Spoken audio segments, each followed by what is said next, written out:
Magandang araw po sa ating manonood. To all senior citizens, alam niyo po bang nanawagan ang Department of Social Welfare and Development or DSWD sa mga bansang kasapi ng ASEAN na mas bigyang pansin ang lumalaking bilang ng mga senior citizens sa rehiyon sa pamamagitan ng pagpapalakas ng tinatawag na silver economy.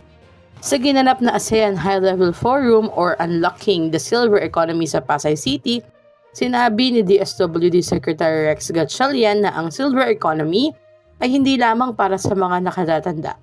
Layunin din itong makabuo ng mas inklusibong lipunan kung saan ang mas mahabang buhay ay may kaakibat na mas maraming oportunidad, dignidad at aktibong pakikilahok sa komunidad.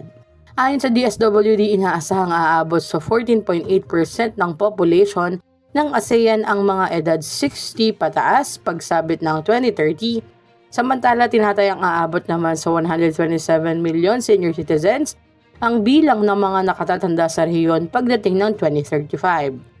Bagamat magandang balita ang mas mahabang buhay ng mga tao, kinakaharap pa rin ng maraming senior citizens ang mga hamon tulad ng mataas na gastusin, kakulangan sa ipon para sa pagreretiro at hirap sa paggamit ng digital technology.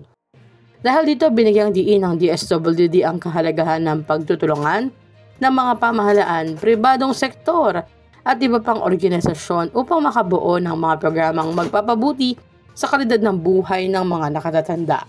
Sa tingin nyo ba ay handa na ang Pilipinas para sa mas lumalaking populasyon ng mga senior citizens? Ibahagi ang inyong opinion sa comment section. Maraming salamat po sa panonood at huwag kalimutang i-like, share, and subscribe para kayo ay updated sa mahalagang balita at updates. Ito po ang Just Infos and Updates. Maraming salamat po.